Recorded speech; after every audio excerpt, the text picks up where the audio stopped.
Hello, and this is day one of me trying to learn C++ completely from ChatGPT.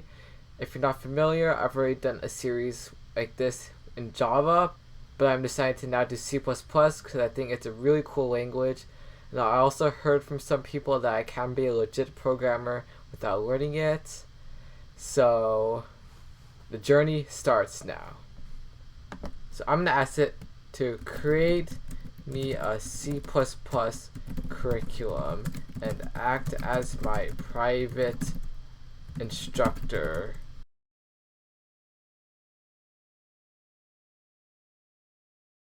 For each lesson, could you make one part with an explanation and then an assignment to make sure I understand what I'm learning? Start with the first lesson.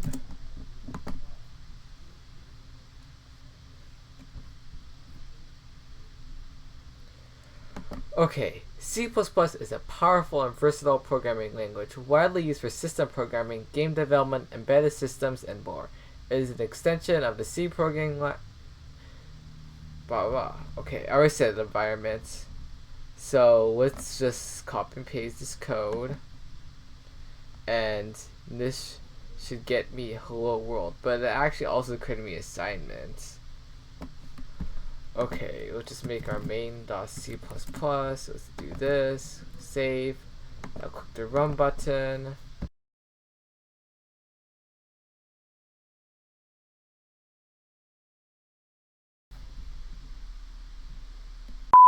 After doing way too much searching, I finally found the Stack Overflow answer to fix my problem. Apparently all I had to do was delete this .vs code folder. That actually ended up fixing the problem. The reason why I'm telling you guys about this is that if you maybe want to follow along, learn with me, you probably will run into the same error if you're using Windows. So yeah, delete that .vs code file in the beginning, like this. But then you should be able to just run the code. So say run C++ file and choose G++.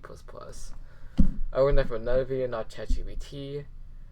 And it gets hello world, yay! Write C++ program that takes two numbers as input. The user can calculate the sum. Display the result on the console. Did you just give me the solution already? Because this seems like the answer already. I don't understand the assignment, because to me it seems like the answer has been already given to me.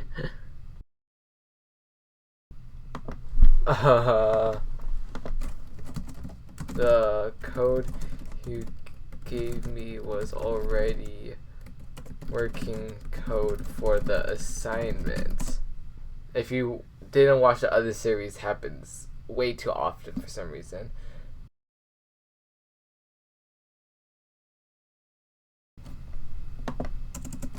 Wait, using names. She's using a namespace. STD, is that? I don't want to type STD every time. Sin.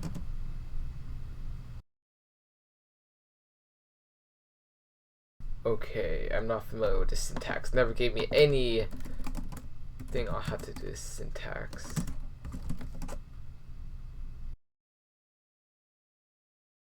Wow, I am failing this so badly.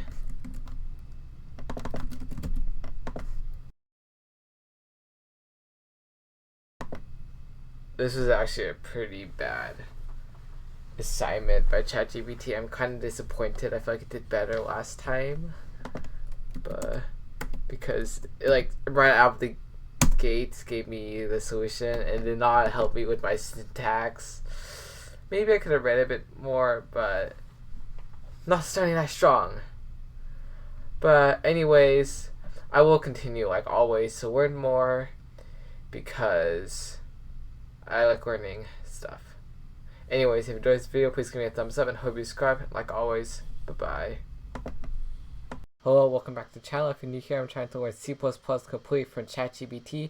And this is my first day of using ChatGPT 4, specifically ChatGPT 4.0, because I think it's like the newest one, and I'm just gonna just try it out. And what I'm gonna basically do is start completely from scratch again for creating the curriculum and laying out the lessons. But I have a lot of high expectations for it to do better than 3.5. So I'm gonna tell it create a C++ curriculum. You will act as my private C++ instructor, and your goal is to get me to become a proficient C++ developer. So let's see. So it's going to be divided into modules of introduction, fundamental concepts, functions and arrays, and wow, these responses are indeed a lot longer. That's something you didn't get from ChatGPT 2.5. And anyways, I'm going to tell it to start on the first module and carry out the lesson. I'm going to tell it that I want each lesson to have at least a quiz or self-check along with an assignment to test my understanding. And wow, it told me to write a short essay discussing advantage and disadvantage using C++. No thank you. And what is the purpose of include IOStream? And I think it's kind of dumb that says the answers right away, so I'll probably tell it not to do that. Anyways, we need to write a program that asks the user for the name and age. It prints a greeting message, including their name and age. And oh, we can also do a screenshot. That's interesting because the other wouldn't do it. No, it did not. I think it just gave me the answer again. Please no, please no, please no, please no, please don't tell me. You gotta be kidding me. The sample you gave me was already the solution. I thought ChatGPT 4 would be able to solve this. Oh my god, there's no way. Okay, it's changing the assignment to give me another chance to practice. That's a good thing, okay? No. No. No. Your structure is already a valid submission of the problem. Why? Why? Okay, one more time. Third time's the charm. Okay. Favorite hobby and the birth year. Okay, oh my god.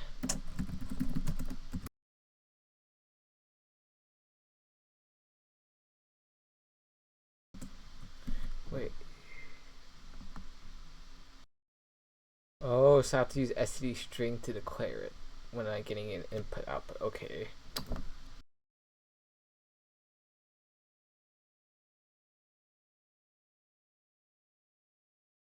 Okay, coding is my favorite hobby, I guess.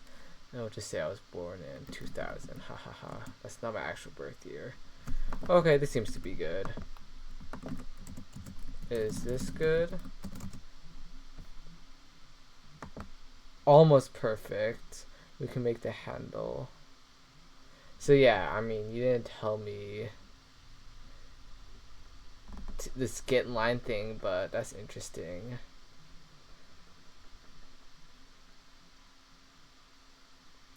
And yeah, that was GPT-4. It took 3 tries to get it not to say the solution in giving the assignment. I'm not sure why. It always does that, but yeah. Anyways, I still have high hopes for ChatGPT to teach me C++. And like always, if you enjoyed this video, please give me a thumbs up and hope you subscribe. Like always, bye-bye. Hello, welcome back to the channel. If you're new here, I'm trying to learn C++ complete from ChatGPT. Right now I'm on ChatGPT 4.0. And I ran into this pretty annoying problem that ChatGPT would keep on giving me the solution when I told it to give me an assignment. That's actually something that in the one of the ChatGPT 4.0 demos, something that was demonstrated, because I don't remember the specific example, but they had to tell the AI to not give it a solution, but actually give it hints along the way. Now, I think it would be a good idea to give hints, but at the same time, I want to make sure I'm learning stuff, so I'll try my best to do the assignments by myself. Anyways, let's go to the next lesson. Take me to the next lesson. Also, new UI, that's really interesting. Like, I noticed first in the sidebar, I even noticed these message bubbles.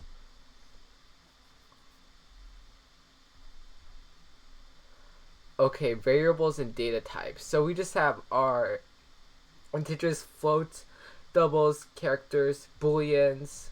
We haven't gone to strings, probably because they're what do you call it? Not primitives. So let's see, you can just declare and do it. There's scope, okay.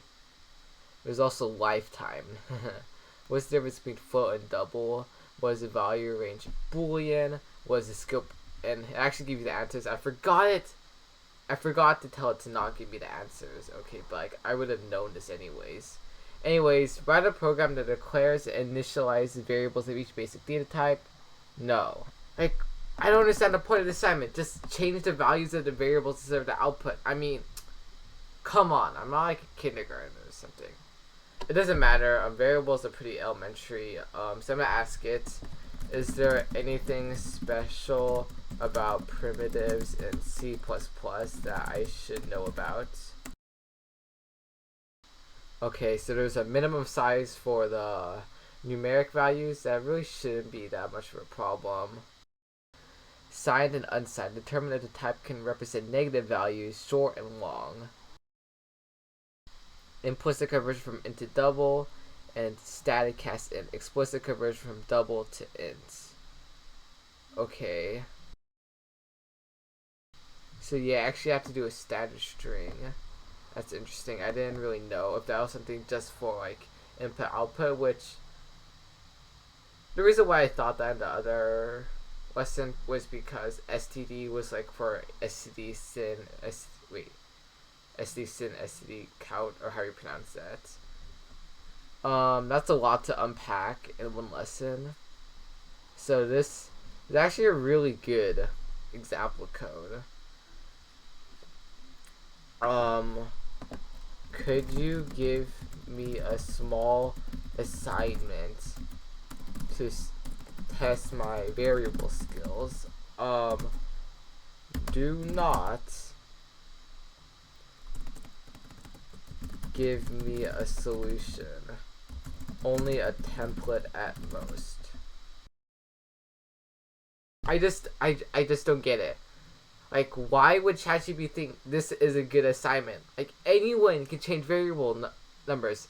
This is like what I used to do when I would try to mod games with no coding knowledge. I would change variable names. I would change the numbers.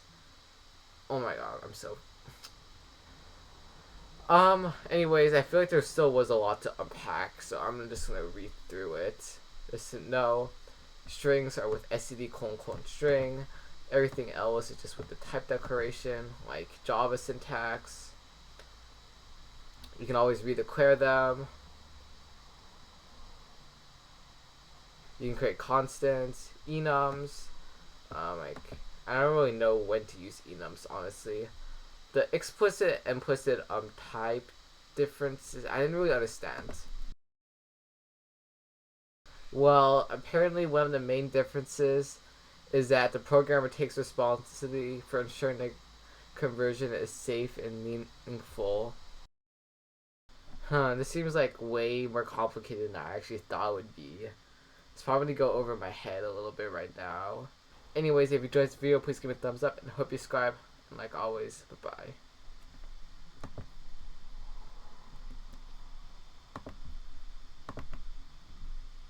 Hello, welcome back to the channel. If you're new here, I'm trying to learn C++ completely from ChatGPT. Right now, I just finished up with some variables and some nuances about it for C++.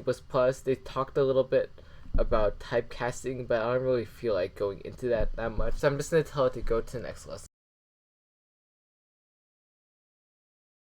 Okay, so this was all about operators, and these really haven't changed from any other language I've done yet, so nothing surprising, so I'm just tell it to go to the next lesson. Okay, so now we're going to go to if-else statements. So yeah, everything seems pretty normal so far. We also have switch statements. These seem like the same syntax of JavaScript, which is something I like about going around these languages, as you'll get some similarities. We have for loops, while loops, a do while loop, which I honestly don't really know why you use do while loops. I understand it makes it so it happens at least once. I don't understand these assignments. They make no sense. Like, you already gave me full code. I'm gonna try something. I'm gonna give it this code. I'm just gonna ask it, is this good? We'll notice that this is literally just the code it gave me. And oh my god, it said your implementation looks great. And it's also giving suggestion to itself, which is pretty funny. So yeah, it gave me an assignment, gave me a template code. I gave it back the template code, and it said it was correct, which I just found. Oh my god. Did you notice that the code I just gave you was the code you gave me? This is crazy. I see that the code you provided is indeed the same as the template I gave you. My apologies for not catching that earlier. Let's move on to the next lesson. So yeah, it decided to just move on to the next lesson. Now, I feel like I should be fine with that because all the syntax seems exactly the same. Now, it did not go into any C++ nuances, so I should probably ask about that. But this is function syntax. And also, the function receives a reference to argument, allowing it to modify the original value. Interesting. So you have to do with n sign. That's something new.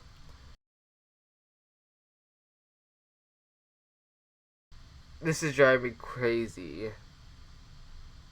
It's continuing to simply give me the complete code that I'm not learning anything. I don't know what to do. Like, I don't want to reset this whole entire thing because everything else has been pretty great.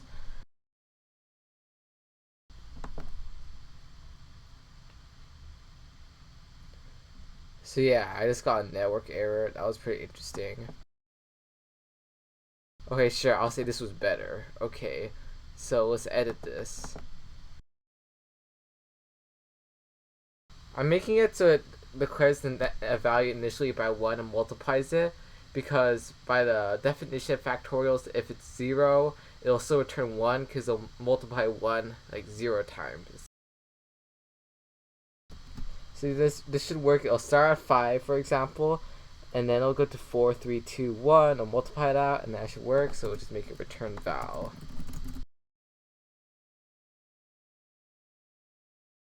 In case you don't understand the problem, basically what you want to do is you want to get A to B, but you also want B to A. And as soon as you assign A to B, the original value of A is lost, so you hold it in basically a temporary value.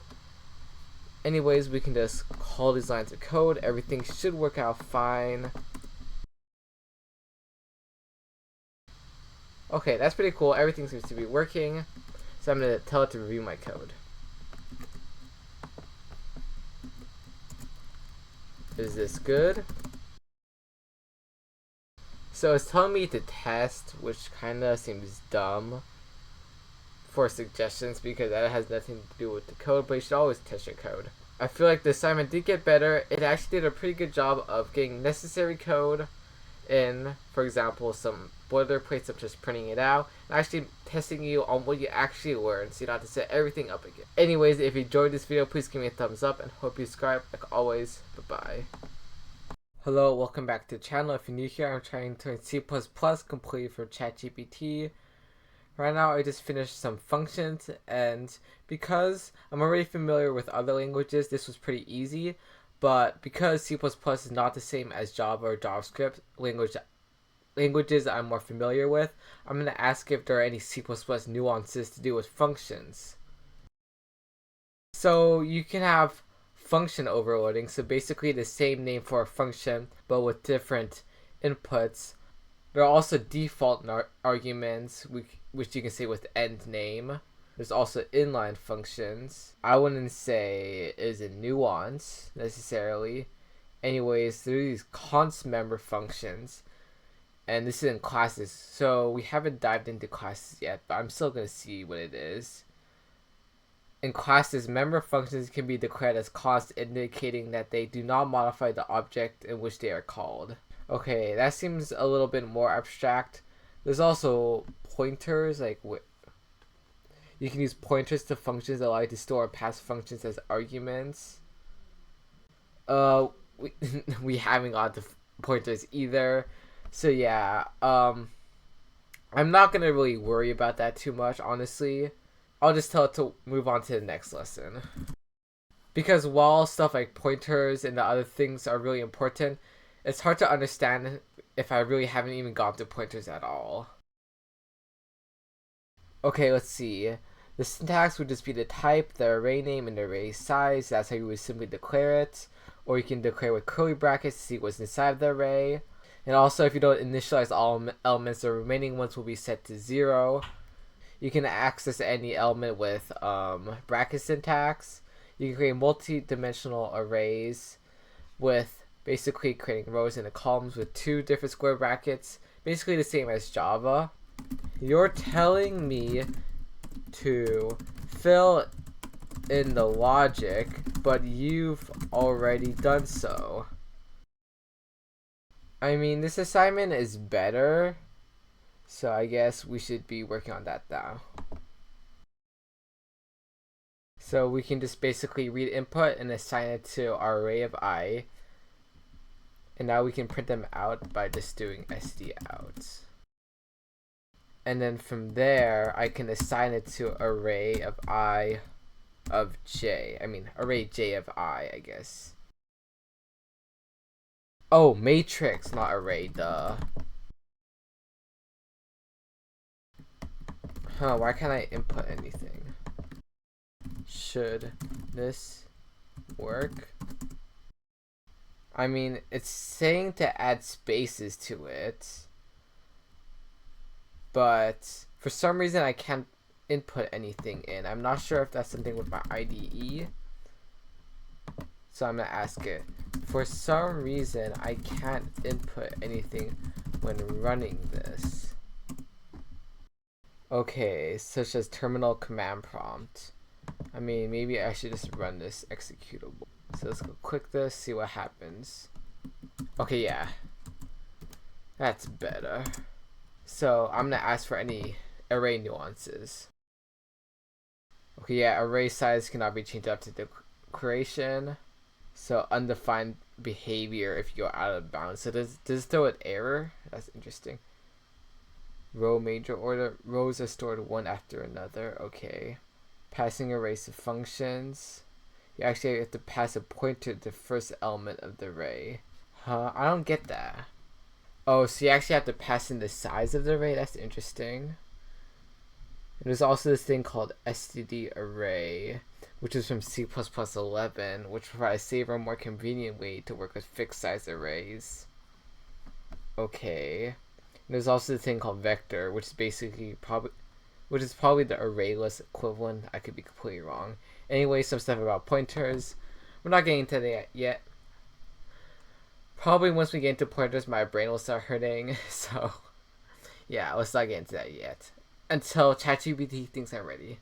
Anyways, if you enjoyed this video, please give me a thumbs up. Hope you subscribe. Like always, bye-bye. Hello, welcome back to the channel. If you're new here, I'm trying to learn C++ completely from ChatGPT. I just finished some arrays, and I'm probably just going to tell them now to go on to the next lesson. After this array lesson, there was quite a bit of stuff about pointers and stuff I didn't really know about yet, so maybe I'll get into that for the next lesson. Let's see.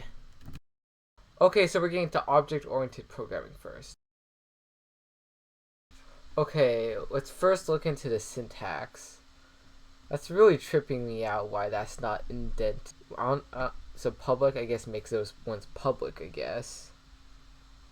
So I mean, the age is automatically public. You don't even have to create a getter for that. Just declare variables here.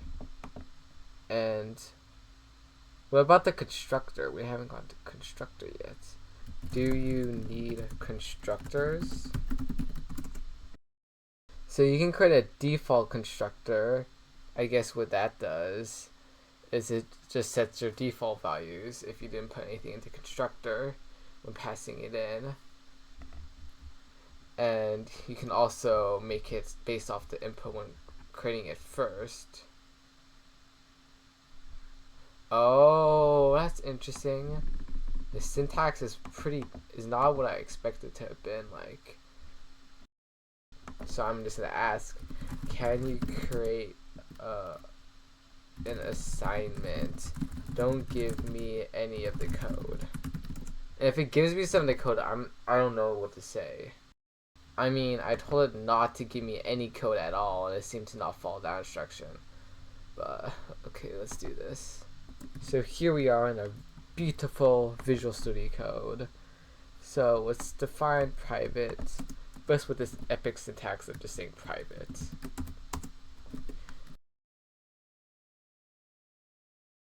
So we need to create a private So I think you do it by like the same syntax. So I'll basically say book and then a colon. The syntax is kind of trippy.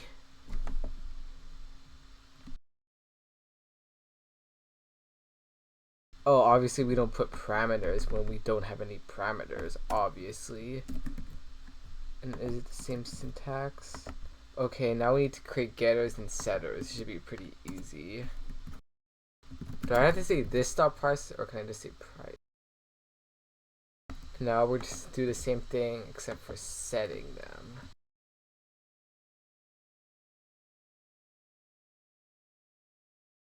Okay, so far I'm not getting any compilation errors.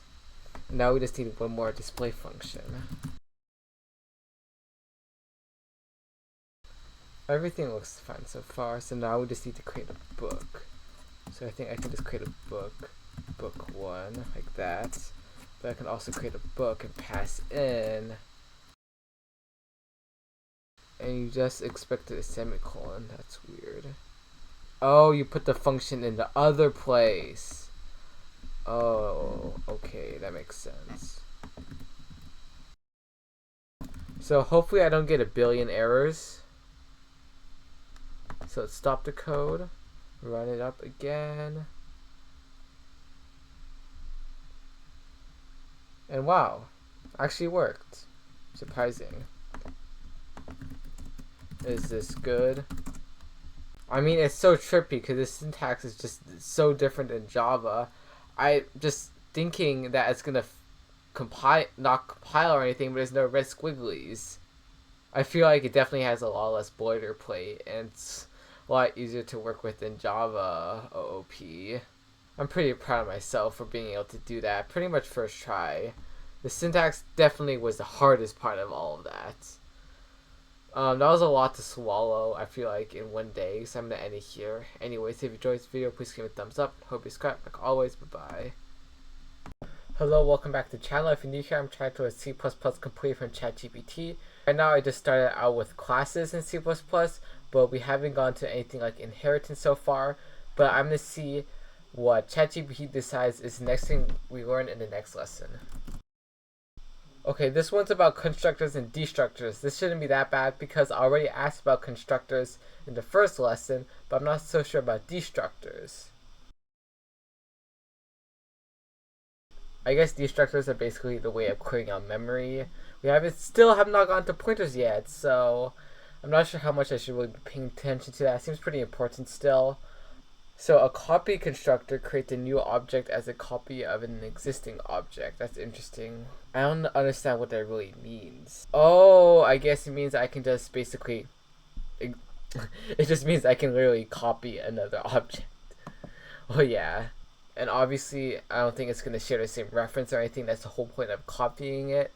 Anyways, I think I'm supposed to finish this code, so let's go and do that.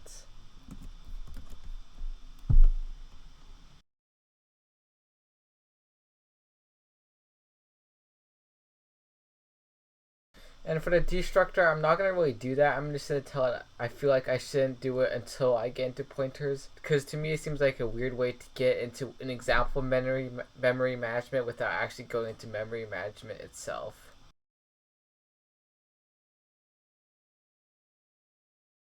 And let's give these numbers. So this would be car 1, this would be car 2, and here I can simply say car 3 equals car 2, I believe, and that should work. And now we can simply call display on each of them.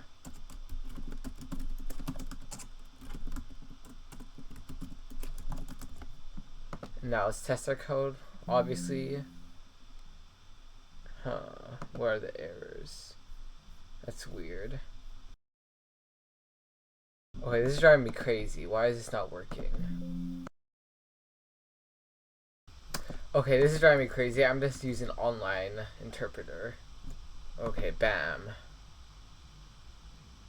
So yeah, I got rid of that destructor because it was killing everything. And still have an error. Undefined reference to car. Oh, I forgot to put that there. Oh.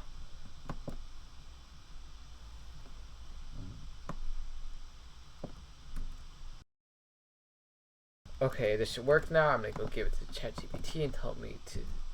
Should this work?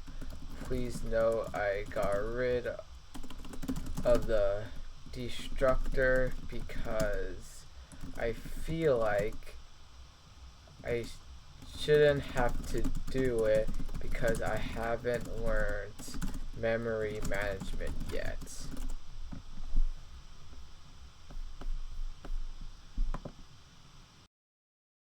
Okay, because I feel like I haven't done so much, I'm gonna go ask just to look at a preview of the next lesson.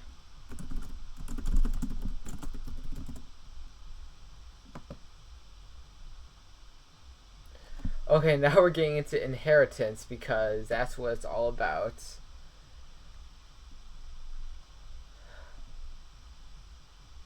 So far, the syntax doesn't look too bad, and I'm pretty excited to get into this, but it's probably gonna suck really soon. Anyways, if you enjoyed this video, please give me a thumbs up and hopefully subscribe like always. Bye bye.